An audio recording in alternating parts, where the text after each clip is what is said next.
mission of gravity, sir. Yes, Lieutenant, we need to tie up some loose ends, recon the damage, jettison the word pods on the manifest, execute the main op, and then finalize the mission. Roger, sir. Run our course about an extra 3 degrees to the starboard side, Lieutenant. We'll do a close battle station flyby as we jettison the word pod as a salute to OWG for his service. Word pod is away, sir. I'll level off a little high so we don't get affected by the turbulence of the ball. Yes, Lieutenant, a wise call, although when it's running on idle, it doesn't transfer nearly as much kinetic energy, so the shockwaves are of a much slighter degree. I've given a salute for you as well, sir.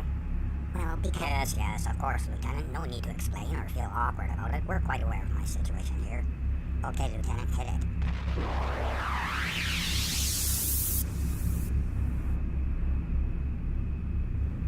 I can't wait to see the damage, sir. We should be close, Lieutenant. It should be around here somewhere. There it is, sir. Yonder on the port side. Yes. Looks like it had a good working oar. Move in a little closer, Lieutenant, so we can get a better look. Look at that. Sensational. You gotta like that strike right through the end there. Nearly chopped it right in half. And look at that damage underneath. Must have had some strong momentum going to do that. Okay, Lieutenant, let's move out of range from this garbage so we can continue our mission. This would be fine here. Jettison a word pod of thanks. And set bearings to head back to Between the Cracks. Yes, sir. Might I ask, Captain, are we going back to Between the Cracks because people don't listen? In a way, Lieutenant, but it's more a case that people think they don't need to listen. I understand fully, sir. Okay, Lieutenant, you know what to do. Yes, sir.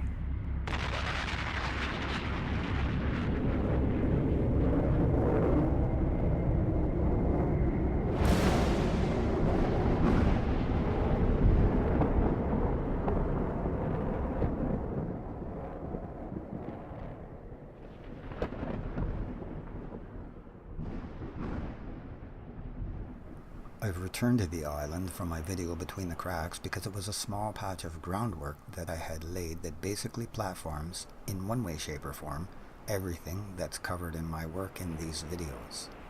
But before I go any further with the island, I want to make a few remarks in Overture, and then I need to make a detour to cover some different terrain. I have said myself that this is not a competition of subs, but this doesn't mean I don't appreciate those who have come aboard, so I thank those that have. At the same time, what I don't want or need are those that jump aboard and immediately think I need to be woken up in the comments section using all caps, and then further question who I'm subbed to and who they think I need to be subbed to or spending my time listening to or watching because my meager list of subs doesn't seem to pass inspection of those that think they're so red-pilled. I suppose one of these days I'm going to have to make a short video just about the whole sub thing, clear that up, because I can't start chewing away at the time layout and structure of this video to respond fully to that. Man, oh man, some of you YouTube gunslingers out there might want to consider keeping your pistols in your holsters because you've got itchy keyboard fingers and you keep shooting yourselves in the foot with your premature discharge.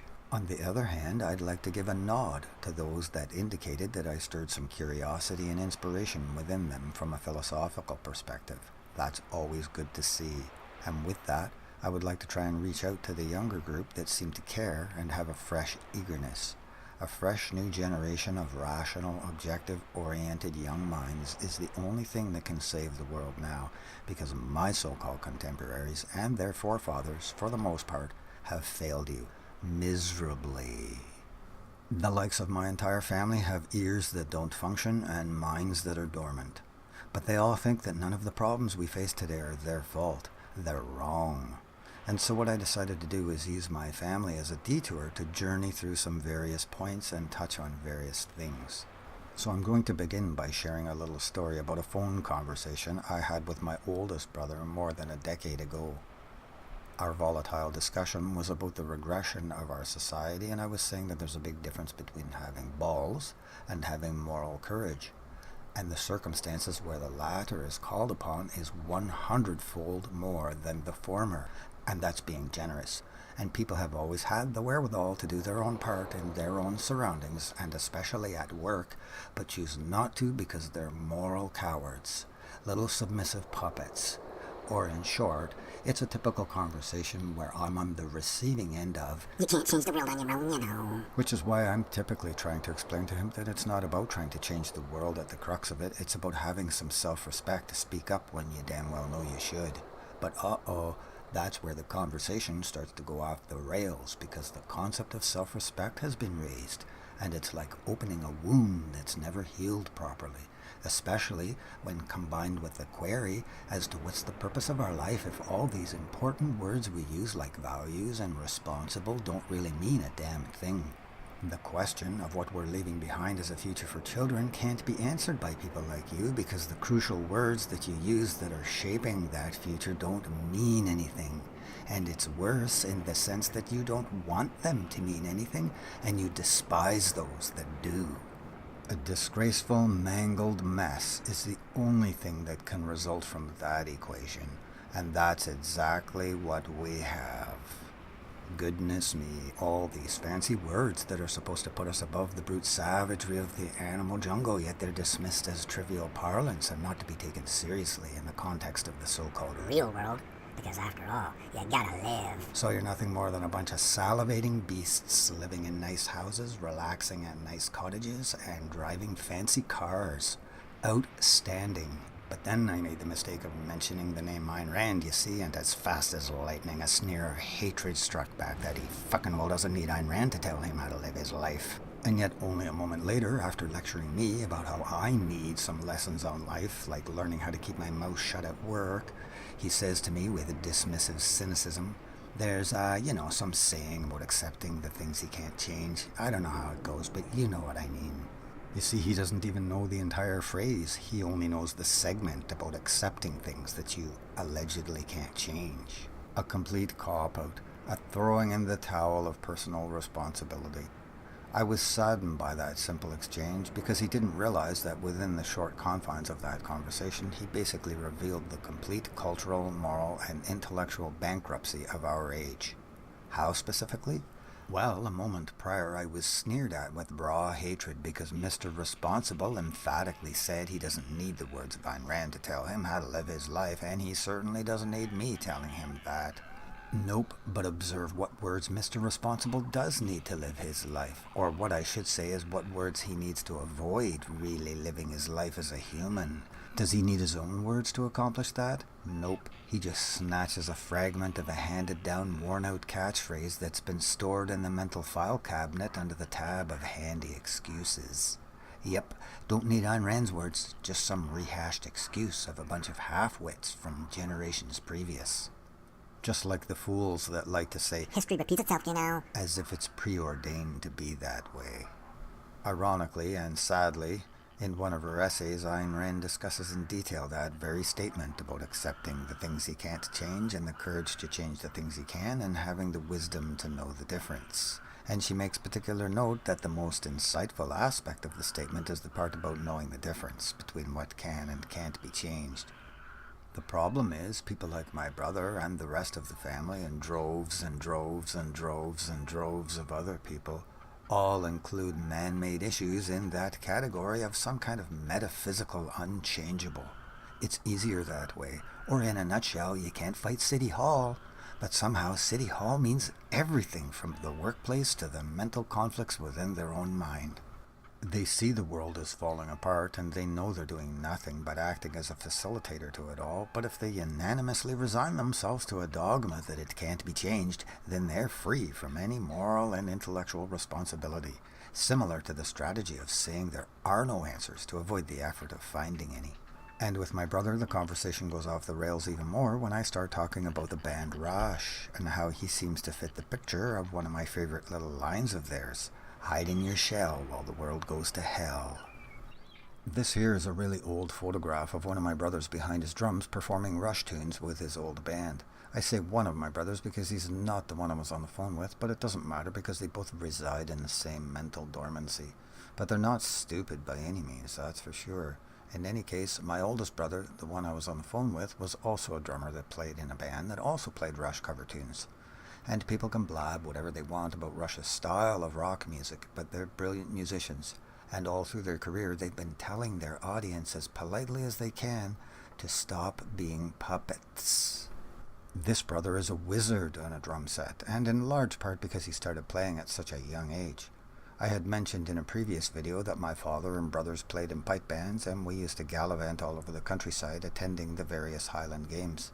My father wanted all three of his lads playing the bagpipes, but my middle brother insisted he play the drums, and he managed to get his way.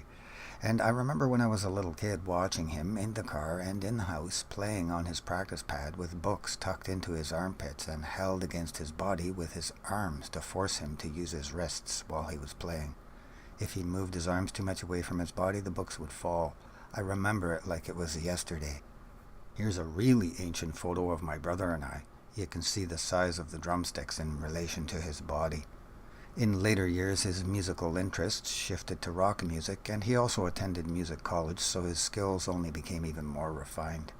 And he's always played with a single bass drum and could mimic the rhythms and beats of Neil Peart better than most cover drummers that had double bass drums. Now, my oldest brother is somewhat of a magician on drums as well, but he's also one of those guys that can just sit down at a piano and play it, bingo, just like that. It used to piss off my father something fierce because my father practiced and practiced from scratch, and it always sounded so clinical and forced, whereas when my brother sat down and started playing, the living room came alive. The band Rush is no blasphemy on rock and roll to that individual that thinks so. Don't be silly. I like other old bands as well, but the music today is the fucking sacrilege if you want to go there. It's sacrilege to the concept of music, never mind rock and roll. Or better yet, here, this is a photo of the bass player of my brother's old band. When you learn how to play Taurus pedals, keyboards, bass, and sing all at the same time, then enlighten me with your explanation of musical blasphemy. But Rush have always been a driving force that's been more than just music, because within their lyrics and largely in their imagery like this, they've also, not so politely, conveyed the message that children are not being brought up properly because the parents are more like fucking snakes than guardians. And they're snakes because, among other things, the children are taught a miasma of contradictions and marriage with lies. Because they're told that science teaches us the world is billions of years old, but the invisible man in the sky teaches us that it's 6,000 years old, and the invisible man in the sky knows best because he made it. And the child is told to believe both, that 2 plus 2 is 4, but it also needs to equal 5 as a means to fill the moral vacuum. It's really revolting. And if they're not taught those lies, for the most part, they're taught nothing as an alternative. And when a child hears a big word and runs up and says, "Daddy, what does honorable mean?"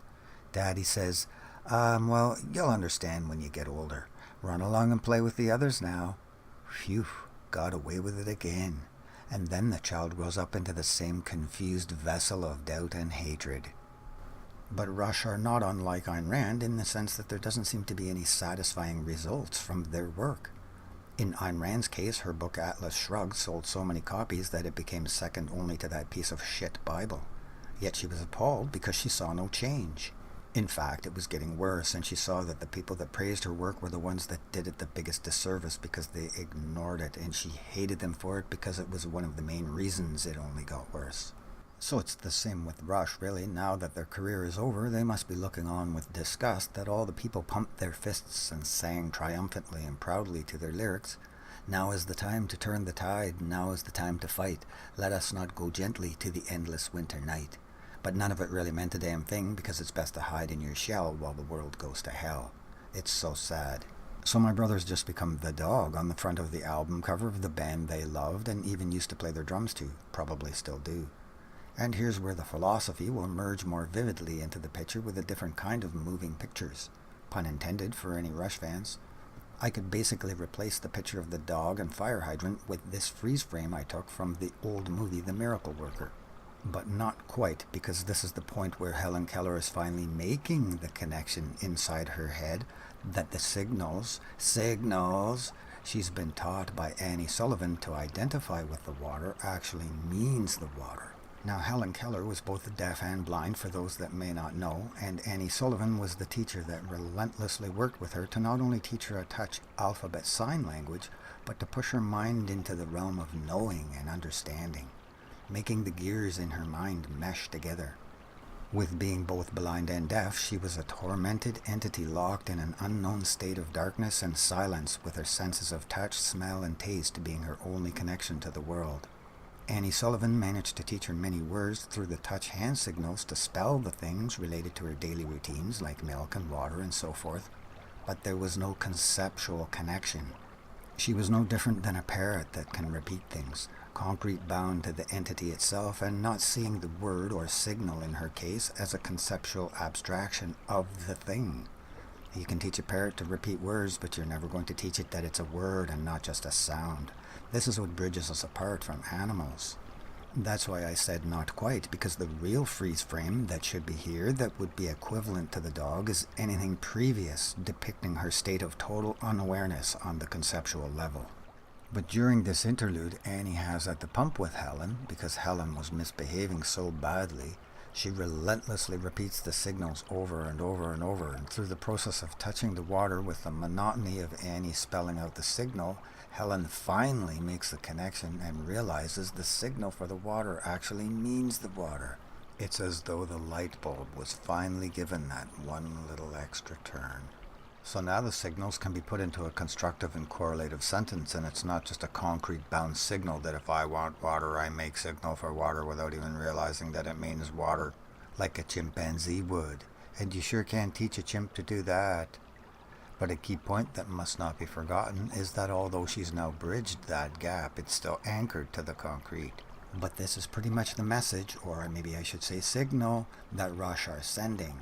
They're saying you're just acting like dogs that just do as other dogs do and never question what you're doing, because after all it must be right, because that's what everyone else is doing, based on some instinctual grunting or whimpering whim that tells you to piss on that territory. Or we can say a Helen Keller before she understood, in a state of repeating and not knowing, without Helen Keller's excuse, as Ayn Rand used to point out. A two-legged creature that intentionally lives in a state of blind ignorance and repetition without the physical impediments that Helen Keller had.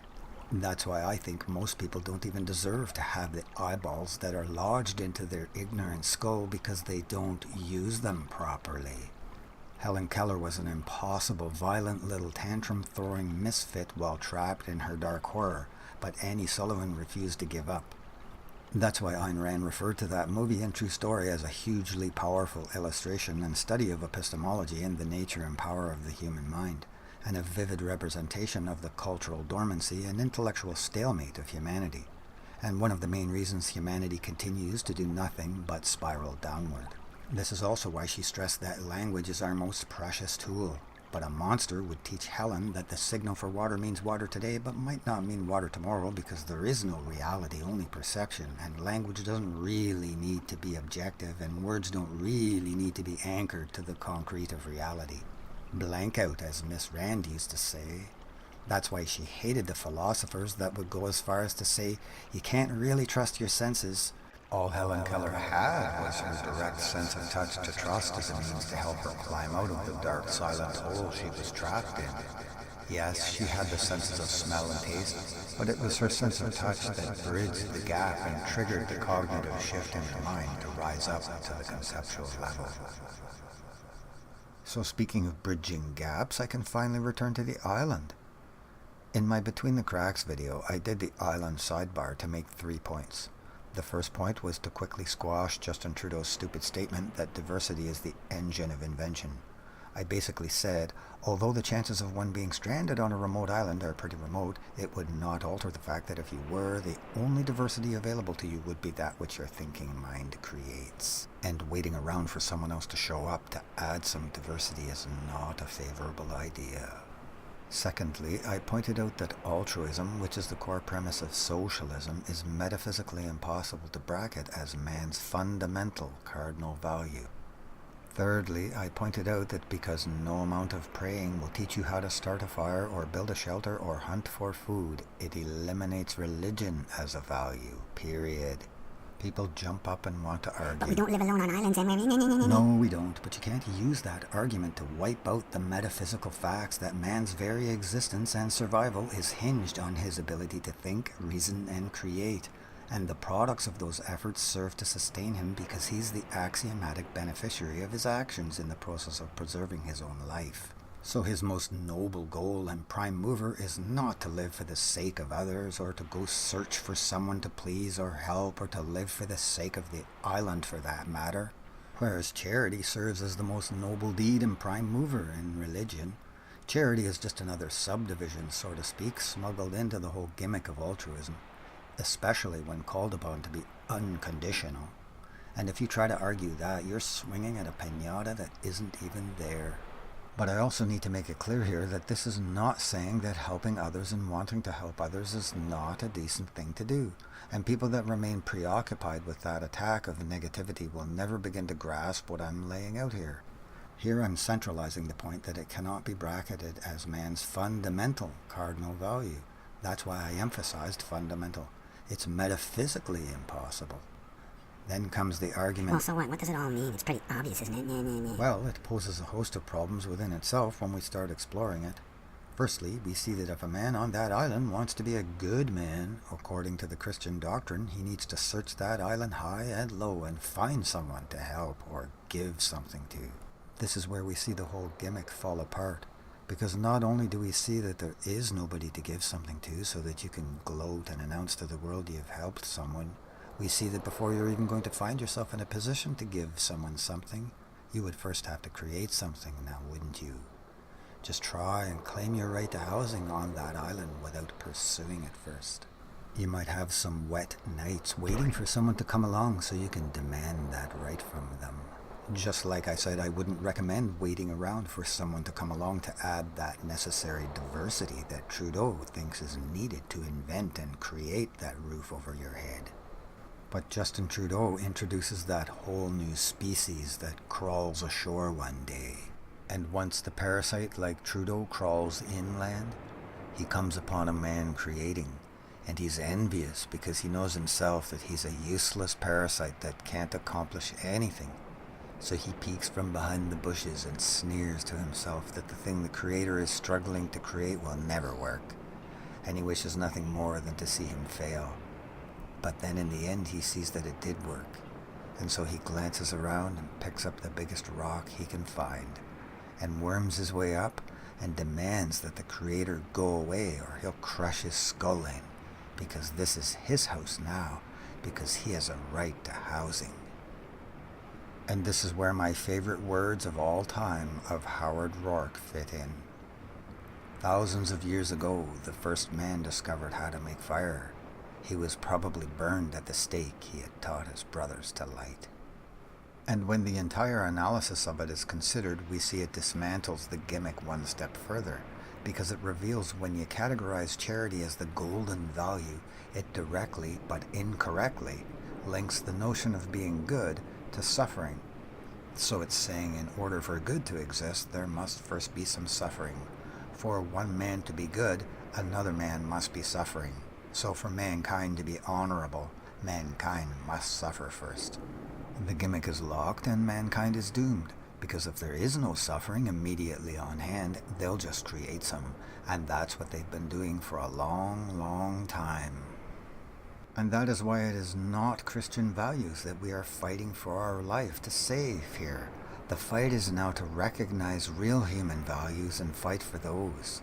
This is why John Galt said, "And if you wish to go on living, what you now need is not to return to morality, you who have never known it, but to discover it." This news article here basically demonstrates what I've just outlined, sort of hidden in the words here above this infamous piece of trash. Regular viewers are aware I despise Justra, but what I'm pointing out here is how his defensive stance on the matter of the criminal accusations are such that how could he possibly be guilty of anything when he's giving money away? He's automatically noble. I'm like, seriously, folks, I'm giving away money. Thing is, these slimy snakes are making so much money with all their greaseball activities and crimes that the cash they dole out for their alleged help is nothing. Especially when most of the cash doesn't even get funneled to help the people that are suffering, because why would it when the organizations are set up to exploit the people in the first place? So we have some of the vilest creatures on earth that manage to excuse themselves under the guise of a noble do-gooder philanthropist. That's the root of your Christian nobility and so-called values right there, like it or not, the gimmick of altruism. Some might not see the connection here in this article like that right away, but when Ayn Rand saw a seemingly innocuous article like this, it would be like the horrors of Russia and the Soviet Union would flash through her mind. She instantly read right into the words and translated the conceptual chain of what the end results are when altruism is the prime mover. Consider the famous words of JFK where he says, "Ask not what your country can do for you, but what you can do for your country." Ayn Rand again immediately saw the altruistic rally cry of self-sacrifice, because that's what it is. Just that statement shows the gimmick packaged in one sentence. People think it sounds so profound and benevolent, so they never stop to consider the third and correct question of, ask what you can do for yourself. Notice the statement strategically positions itself as if there are only two options to choose from. And those two options, when reduced to their common denominator, are the choice between giving and taking, or selfish and selfless. Again, what's purposely omitted is the idea of thinking, producing, and earning, and having, and then helping others if one sees that help is justified, possible, and prudent. It's actually the very process of thinking and solving and creating that makes it possible to alleviate real suffering. But that whole process never matters to most people or the social manipulators. It's just give, and give some more and give some more so you can prove to people you're a damn good person. And it sets the trap, as Ayn Rand used to say. Man becomes frozen in this perpetual state of needing to choose between being seen as a seemingly greedy, selfish monster or a seemingly wonderful and caring, selfless creature, the Yoda of Care Bears. And the word selfish becomes a razor-sharp weapon. So most folks leap onto the selfless, self-sacrifice bandwagon because they don't dare be seen as selfish through the eyes of others, even though they live their lives craving the desire for others to envy them and think they're an independently self-made, successful individual. It's all so twisted and mangled. That's also why Ayn Rand titled one of her handbooks The Virtue of Selfishness. She used it in a positive context as a strategy because she knew people were uncomfortable seeing it that way. Religion and socialism and communism or Marxism or fascism, it all exiles the concept of the individual for a greater good. Doesn't matter what you call it, if the individual is exiled, he's exiled. Cause and effect. There is no way to prevent the sacrifice of the society when its policies demand self-sacrifice, and that is what's happening.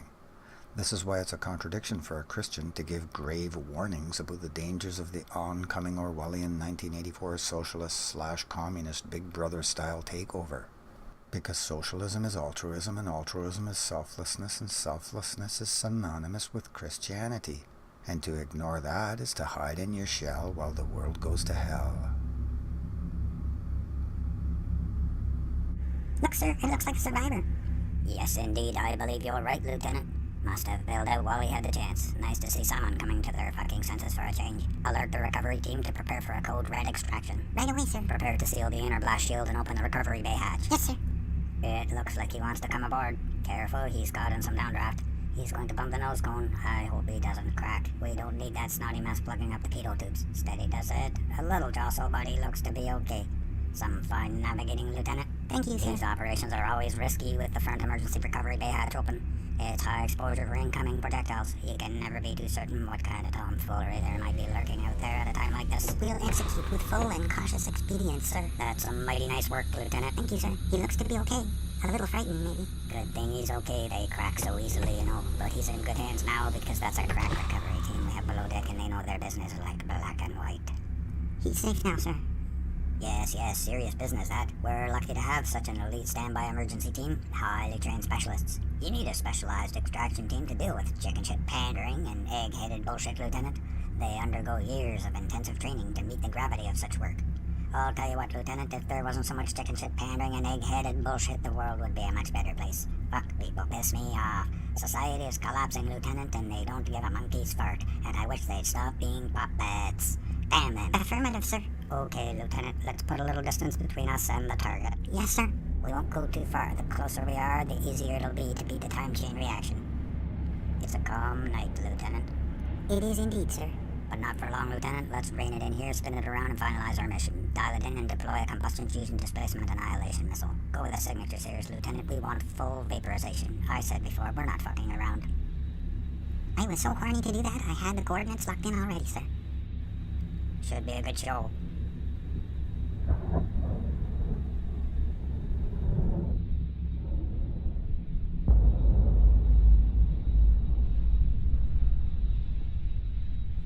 Smoking job, Lieutenant, smoking job.